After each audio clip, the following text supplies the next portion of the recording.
सोचिए, एक ऐसी सड़क के बारे में, एक ऐसा हाईवे जो दुनिया के दो सिरों को जोड़ दे। मतलब गाड़ी उठाई अलास्का की बर्फ से और सीधे ड्राइव करते हुए पहुंच गए अर्जेंटीना के आखिरी छोर तक। सुनने में कितना कमाल लगता है ना? यही तो सपना था पैन अमेरिकन हाईवे का। तो फिर ये सपना आज तक सपना ही क्यों है? मतलब क्यों कोई भी आज तक अपनी गाड़ी से अलास्का से अर्जेंटीना सीधा नहीं जा पाया है? आखिर क्या है जो रास्ते में खड़ा है? चलिए आज इसी पहेली को सुलझाते हैं। देखिए, ये है पैन अमेरिकन हाईवे। कोई छोटा मोटा रास्ता नहीं, पूरे 30,000 किलोमीटर का एक जबरदस्त प्रोजेक्ट। लेकिन पनामा के एक शहर येविजा में ये बस खत्म हो जाता है और फिर ठीक 100 किलोमीटर बाद कोलंबिया के तुर्बो से ये फिर से शुरू हो जाता है। इसी 100 किलोमीटर के खाली हिस्से को कहते हैं डेरियन गैप। हालत यह है कि गूगल मैप्स भी हाथ खड़े कर देता है और बस इतना कहता है, सॉरी, यहां कोई रास्ता नहीं है। तो इस पहेली का पहला और सबसे बड़ा विलन कौन है? वो है प्रकृति। देखिए, डेरियन गैप को सिर्फ एक जंगल समझने की गलती मत कीजिएगा। नहीं, ये तो प्रकृति का बनाया हुआ एक ऐसा किला है जिसे पार करना लगभग नामुमकिन है। इस 100 किलोमीटर के छोटे से हिस्से में एक दो नहीं, 100 से भी ज्यादा उफनती हुई नदियां हैं। अब अंदाजा लगाइए, एक बार नेशनल ज्योग्राफिक की एक टीम को सिर्फ अपनी एक गाड़ी पार करानी थी और उसके लिए उन्हें 125 अस्थायी पुल बनाने पड़ गए। एक गाड़ी के लिए 125 पुल, जरा सोचिए। और अगर नदियों से बच भी गए तो आसमान से बरसती आफत का क्या करेंगे? यहां साल के 12 में से 9 महीने लगातार मूसलाधार बारिश होती है। कितनी? करीब 4000 मिलीमीटर। अगर अंदाजा नहीं लग रहा तो बता दूं कि ये मुंबई की बारिश से भी 2 गुनी है। मतलब इंजीनियरों के पास सड़क बनाने के लिए सिर्फ 3 महीने होते हैं। अच्छा, मान लीजिए नदियां भी पार कर लीं, बारिश में भी काम कर लिया, तो अब स्वागत होगा एट्रेटो दलदल में।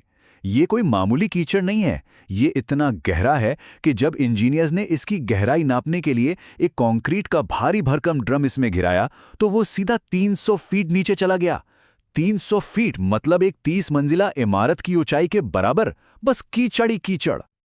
और रुकिए, लिस्ट अभी खत्म नहीं हुई है। ये पूरा इलाका मलेरिया का हॉटस्पॉट है। साथ में जैगुआर, मगरमच्छ और दुनिया के कुछ सबसे जहरीले सांप यहां आराम से घूमते हैं।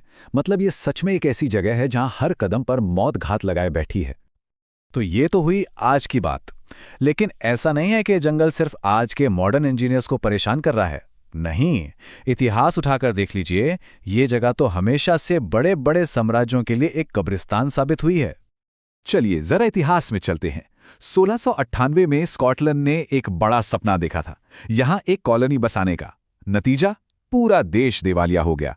और स्पेनिश साम्राज्य की बात करें, जिसने लगभग पूरे अमेरिका पर कब्जा कर लिया था, वो भी इस जंगल के सामने 5 साल से ज्यादा नहीं टिक पाया। सोचिए, एक अमेरिकी नेवी ऑफिसर थे, लेफ्टिनेंट आइजैक स्ट्रेन। 1854 में वो और उनकी टीम इस जंगल में खो गए। 1-2 दिन नहीं, पूरे 49 दिनों तक वो मौत से लड़ते रहे। जब उन्हें आखिरकार बचाया गया तो उनके मुंह से बस यही शब्द निकले, डेरियन को जीतना नामुमकिन है। और ये शब्द आज भी इस जगह की सच्चाई बयान करते हैं। ठीक है, तो ये तो मान लिया कि प्रकृति एक बहुत बड़ी रुकावट है, जबरदस्त रुकावट है। लेकिन क्या सिर्फ यही एक वजह है? जरा सोचिए, जब अमेरिका जैसी सुपर पावर, जिसके पास पैसा है, टेक्नोलॉजी है, वो भी इस 100 किलोमीटर के टुकड़े को नहीं बना पाई, तो सवाल उठता है कि कहीं पर्दे के पीछे कुछ और वजहें तो नहीं है। तो हुआ ये कि 1975 में अमेरिका ने अचानक इस प्रोजेक्ट पर ब्रेक लगा दिया। ऑफिशियल कारण क्या बताया गया? एक बीमारी, फुट एंड माउथ डिजीज, जो जानवरों में फैलती है। कहा गया कि अगर ये सड़क बनी तो ये बीमारी दक्षिण अमेरिका से पूरे उत्तरी अमेरिका में फैल जाएगी और इसी बहाने प्रोजेक्ट पर पूरे 20 साल की रोक लगा दी गई। अब देखिए, उन 20 सालों के बैन में दुनिया पूरी तरह बदल गई और आज इस सड़क को बनाने या ना बनाने का फैसला सिर्फ जंगल, बारिश और दलदल पर निर्भर नहीं करता। नहीं, अब इसके पीछे जुड़े हैं बहुत बड़े आर्थिक और राजनीतिक इंटरेस्ट्स। इस पूरी कहानी में एक बहुत बड़ा प्लेयर है, पैनामा कैनाल। ये वो जादुई रास्ता है जो अमेरिका के ईस्ट और वेस्ट कोस्ट को जोड़ता है। हर साल $240 बिलियन का बिजनेस यहां से होता है और इससे जो टोल आता है उससे पनामा और अमेरिका दोनों की जेबें भरती हैं। अब जरा सोचिए, अगर डेरियन गैप पर एक बढ़िया सा हाईवे बन गया तो इस सोने का अंडा देने वाली मुर्गी का क्या होगा? और फिर आता है एक और बड़ा और शायद सबसे खतरनाक कारण, ड्रग्स। आज के समय में ये डेरियन गैप ड्रग कार्टल्स के लिए एक नेचुरल दीवार का काम करता है। अगर यहाँ सड़क बन गई तो ये ड्रग तस्करों के लिए रेड कारपेट बिछाने जैसा होगा। वो अपना माल ट्रकों में भरकर आसानी से सेंट्रल अमेरिका और फिर पूरी दुनिया में पहुंचा देंगे। तो ये सब देखकर एक सवाल मन में आता है, क्या डेरियन गैप वाकई में एक नाकामी है, या शायद ये प्रकृति की बनाई हुई एक बाउंड्री है, एक ऐसी सीमा जो आज की दुनिया में पहले से कहीं ज्यादा जरूरी हो गई है?